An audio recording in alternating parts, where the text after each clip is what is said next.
శుభం వ్యాధు శ్రీ గురుభ్యో నమః.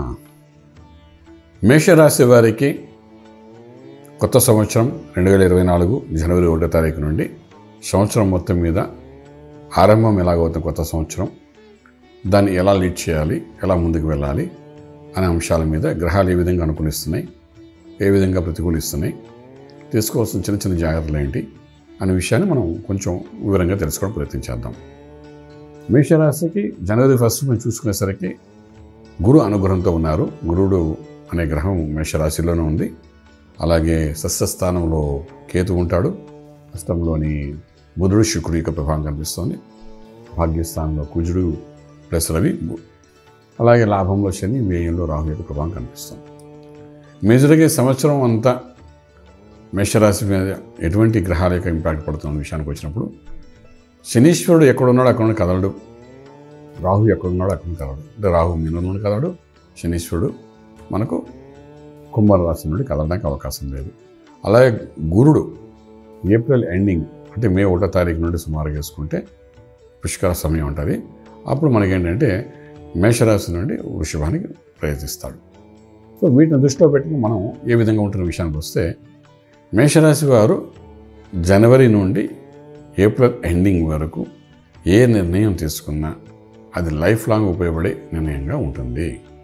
కారణం ఏంటంటే, యుక్త వయసులో ఉన్న పిల్లలైతే ఉద్యోగము, చదువు, దానికి సంబంధించిన మార్గము, ఇండియాలో చదవాలా, విదేశాల్లో చదవాలా, లేకపోతే ఇంజనీరింగ్ చేయాలా, మెడిసిన్ చేయాలా, ఇటువంటి అన్ని నిర్ణయాలు పిల్లలకి. అలాగే ఉద్యోగస్తులకి అయితే విదేశాల్లో ఉద్యోగం ప్రయత్నం చేయాలా, ఇండియాలోన. అలాగే ఐటీ రంగంలోకి వెళ్ళాలా, లేకపోతే వేరే రంగంకి వెళ్ళాలా, కార్పొరేట్ సెక్టర్లోకి వెళ్ళాలా, బ్యాంకింగ్ సెక్టర్కి వెళ్ళాలా, నిర్ణయం ఉద్యోగరీత్యా. అలాగే మ్యారేజ్, అనుకున్న వాళ్ళతో వివాహం జరగడానికి అనుకూలమైన సమయం. వివాహ వ్యవస్థ ఏ విధంగా ఉంది, వివాహం చాలా కాలం నుండి జరగని వాళ్ళకి వివాహం జరగడం. ఫర్ ఎగ్జాంపుల్ 30 years వచ్చేసింది, 35 years వచ్చింది, వివాహం జరగట్లేదు. ఈ గురు యొక్క అనుగ్రహం వల్ల ఈ వివాహం అనేది జరగడం కనిపిస్తుంది. ఈ సమయంలో గట్టి ప్రయత్నం చేస్తే జరుగుతుంది. సో అలాగా శుభకార్యాలు, ఇల్లు కొనాలనుకుంటారు, ఎప్పటి నుండి అనుకుంటే అవ్వట్లేదు, జరుగుతుంది. అలాగే భూమి యొక్క పొలాలు కొనాలి, రైతును పండించాలి, అలాగే రకరకాలుగా ఏదైనప్పటికీ కూడా శుభకార్యము, శుభమైన వార్తలు, life settlements, life turning point. So 11 yearsకి ఒకసారి మేషరాశిలోకి గురుడు ప్రవేశిస్తాడు. అలా ప్రవేశించినప్పుడు వాడు కరెక్షన్ చేస్తాడు. అప్పటి వరకు ఉన్న మిస్టేక్స్ ఏం జరిగాయి, దాన్ని ఎలా కరెక్షన్ చేయాలి చూసుకుని కరెక్షన్ చేసి మళ్ళీ ఇంకొక 11 years కూడా బలాన్ని ఇస్తాడు వాడు. సో అటువంటి బృహస్పతి ఫస్ట్ 5 months ఉంటాడు. అంటే మే 1 వరకు ఉంటాడు సుమారుగా. మే 1లోన మీ లైఫ్ సెటిల్మెంట్స్ కావాల్సినండి కాన్ఫిడెంట్గా చేయండి. మీ గురుబలం ఉంది కాబట్టి. ఖర్చులు అవుతుంటాయి, కారణం 12లో రాహు వలన. మీరు చేసినా చేయకపోయినా 12లో రాహు మీ చేత ఖర్చు పెట్టిస్తాడు. చదువుకునే విద్యార్థులు ఒక రకంగా, ఉద్యోగస్తులు ఒక రకంగా, వ్యాపారస్తులు ఒక రకంగా, అలాగే ఫ్రీలాన్స్గా పనిచేసే వాళ్ళకి ఒక రకంగా, ఏదో రకంగా మొత్తం ఖర్చు అయితే పెట్టిస్తారు. దాన్ని దృష్టిలో పెట్టుకుని మనం నిర్ణయం తీసుకుందాం వద్దాని కాదు. మీ నిర్ణయానికి ఒక బలం ఉంటుంది, గురువు అనుగ్రహం ఉంది కాబట్టి. నిర్ణయం తీసుకోండి, ఖర్చులో ఖర్చు అది ఎక్స్ట్రా ఖర్చు అవుతుంది. బట్ ఈ 5 నెలల్లో మీరు తీసుకున్న నిర్ణయాన్ని లైఫ్ ఇంకొక 10 years వరకు మీరు ఆలోచించి yes I take a good decision about my future అనే ఒక భావన కలిగించేటట్టుగా 5 నెలలు ఉంటాయి. ఆ తర్వాత ఈ గురుడు అన్నవాడు వృషభంలోకి వెళ్ళిపోతాడు.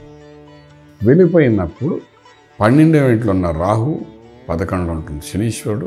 శనీశ్వరుడు లాభాలు ఇచ్చిన 12లో రాహు ఏం చేస్తాడు, మనకు ఖర్చు పెట్టించేస్తుంటాడు. శుభకార్యాన్ని ఖర్చు పెట్టేటప్పుడు అప్పుడు దేని ఖర్చు పెట్టి అన్వాంటెడ్ ఎక్స్పెండిచర్ చేస్తుంటాడు. సో మేషరాశి వారు ఏ నిర్ణయం తీసుకున్నా కూడా ఏప్రిల్ లోపల మంచి నిర్ణయాలు తీసుకోండి. దాని ప్రభావం సంవత్సరం అంతా ఉంటుంది, లైఫ్ లాంగ్ దాని ఇంపాక్ట్స్ అని కనబడతాయి. కాబట్టి ఆ విధంగా చేసుకోవడంలో చాలా ప్రాశస్త్యం వహిస్తుంది. అలాగే మేషరాశి వారికి ఈ 12వ ఇంట్లో ఉన్న రాహు యొక్క ప్రభావము, 6వ ఇంట్లో ఉన్న కేతు యొక్క ప్రభావం వలన కొన్ని ఖర్చులు ఎలా ఉంటాయంటే మెడికల్ ఖర్చులు ఉంటాయి. సో మనకు తెలియదు, చిన్న యాక్సిడెంట్ జరుగుతుంది, దానికి ఆపరేషన్ చేయాలి, ఖర్చు మనకు తెలియదు. ఆల్రెడీ బాడీలో ఒక ఇబ్బంది ఉంది, గైనిక్ ఇబ్బంది ఉంది అనుకుందాం, లేకపోతే ప్యాంక్రియాస్ ఇబ్బంది ఉంది, ఇంకేదో ఇబ్బంది ఉంది, స్టోన్స్ ఉన్నాయి, పైల్స్ ఉన్నాయి, ఏదో ఒకటి ఉంటుంది, దానికి సంబంధించి ఆపరేషన్ చేయాలి, అది చేసుకోవడం. ఇవన్నీ కూడా మీకు ఏప్రిల్ మే నుండి మీకు ఇవన్నీ కనిపిస్తాయి. ఎందుకంటే గురువు అనుగ్రహం లేదు కాబట్టి ఆ టైంలో కొన్ని బయటపడుతుంటాయి. ఇవన్నీ జరుగుతుంటాయి. ఓకే, అలాంటి వాడికి ఖర్చు పెట్టడం జరుగుతుంది. వ్యాపారస్తులు ఉన్నారు, వ్యాపారంలో లాభాలు చూస్తారు. వచ్చిన లాభం చేతికి ఇలా కనబడుతూ ఉంటుంది. ఆ లాభం అంతా ఏదో ఒక ఖర్చుకి అప్పుడు కొత్తగా స్టార్ట్ అయ్యి ఆ ఖర్చుకి ఎక్స్పెండిచర్ చేయడం జరుగుతుందన్నమాట. సో లాభం ఉంది కదా అని ధైర్యంగా వెళ్ళాలనుకుంటే లాభంతో పాటు ఖర్చు కూడా ప్యాటర్న్గా కనబడుతుంది. ఎందుకంటే 12 గ్రహం ఖర్చు పెట్టించేస్తుంది. గురు అనుగ్రహం ఉన్నంతసేపు అంటే మే 1వ తారీఖు వరకు ఏంటంటే ఇంటలెక్చువల్గా ఖర్చు పడుతుంది. మే 1 తర్వాత ఏంటంటే తెలియకుండానే ఖర్చు అయిపోతుంది. సో ఖర్చు అనేది తప్పదు. అశ్విని నక్షత్రం, భరణి నక్షత్రం, కృతికా నక్షత్రం మొదటి పాదం వరకు విపరీతమైన ఖర్చు అనేది జరుగుతుంది కనబడుతుంది. కాబట్టి చాలా జాగ్రత్త పడాలి. ఆరోగ్య విషయంలో కూడా ఈ సంవత్సరం మే తర్వాత నుండి కొన్ని ఇబ్బందులు కనబడుతున్నాయి. కాబట్టి should be more careful about the operations ఇవన్నీ జరిగడానికి అవకాశం ఉంటాయి. మేల్ అయినా ఫిమేల్ అయినా ఏదో ఒక సమస్య వచ్చే అవకాశం ఉంటుంది. కాబట్టి దాని నుండి బయటపడడానికి చేసే ప్రయత్నాల్లో మార్గంగా ముందుకు వెళ్ళాలి. ఇవన్నీ ఒక ఎత్తు అనుకుంటే 3వ భాగంగా మనం తీసుకుంటే ఇక్కడ కుజుడు యొక్క ట్రాన్సిట్ కూడా మనకు కుజుడు శనితో కలిసి తిరుగుతుంటాడు. ఎప్పుడైతే కుజుడు శనితో కలిసి ఉంటాడో లాభం వచ్చిన దాంట్లో కానీ మన వ్యాపారంలోని రూట్ లెవెల్స్లోని కొన్ని నష్టాలు జరుగుతాయి. ఉద్యోగంలో కొన్ని నష్టాలు జరుగుతాయి. మనకు తెలియని పొరపాటు మన మీద నింద వేసి మనకి కాంపన్సేషన్స్ కట్టమని కూడా చెప్తాను. మనకు ఇటువంటి సమస్యలు కూడా వస్తాయి. కాంపన్సేషన్ చేయడం అంటే ఏంటి? నువ్వు తప్పు చేసినా చేయకపోయినా కాంపన్సేషన్ చేయాలి అనే ఒక సంఘటన జరుగుతుంది. మనం ఎప్పటి నుండి సంపాదించిన లాభాల్లో ఒక లాభంలో నుండి కొంత నష్టం కూడా జరిగే అవకాశం ఉంటుంది. ఇవన్నీ కుజశని యొక్క కలయిక జరుగుతున్నప్పుడు మనం ఇవన్నీ చూస్తాం. ఎప్పుడైతే కుజుడు కుంభంలోకి ప్రవేశిస్తాడో అప్పుడు ఇవన్నీ జరుగుతాయి. సో అదొక రకమైన సమస్య. రాహు ఖర్చు పెట్టడానికి రెడీగా ఉంటాయి. సో ఇవన్నీ మనం దృష్టిలో పెట్టుకొని వీలైనంత వరకు ఆ కుజుడు యొక్క అనుగ్రహాన్ని పొందడానికి, గురువు యొక్క అనుగ్రహాన్ని పొందడానికి సుబ్రహ్మణ్యేశ్వర స్వామి వారి యొక్క ఆరాధన చేసుకుంటూ కానీ ఉండగలిగితే మనకేంటంటే మొదటి 5 నెలలు ఒక యోగము, మిగిలిన 7 నెలలు తీసుకోండి. ఆ 7 నెలల్లో కూడా అంటే అదొక మెడిసిన్గా పనిచేస్తుంది. మీకు నష్టాన్ని కంట్రోల్ చేస్తుంది. అంతేదా ఆ సుబ్రహ్మణ్యేశ్వర స్వామికి ఆరాధన చేసుకుంటూ ముందుకెళ్ళడం ప్రయత్నం చేయండి. గురువు యొక్క అనుగ్రహం 5 నెలలు ఉంది కాబట్టి నిర్ణయాలు ప్రాపర్గా తీసుకోండి ఫస్ట్ 5 months. అలాగే మనకు శని యొక్క ప్రభావం, రాహు ప్రభావం మనకు నెగిటివ్గా ఉంది కాబట్టి వాటన్నింటినీ కూడా దృష్టిలో చేసుకుని స్వామివారికి అభిషేకము, అష్టోత్తరము, అలాగే స్వామివారికి నిత్యము ఏదో ఒక క్రియ చేసుకుంటూ ఎలవేలపుగా భావించి సుబ్రహ్మణ్య స్వామిని చేసుకుంటూ ముందుగానే వెళ్ళడం ప్రయత్నం చేయగలిగితే అట్లీస్ట్ మే నుండి నెక్స్ట్ కమింగ్ డిసెంబర్ వరకు కొన్ని నష్టాలు కంట్రోల్లోకి వస్తాయి. రాజమార్గంలో రాజ్యం పొందగలుగుతారు. శుభం బియాత్.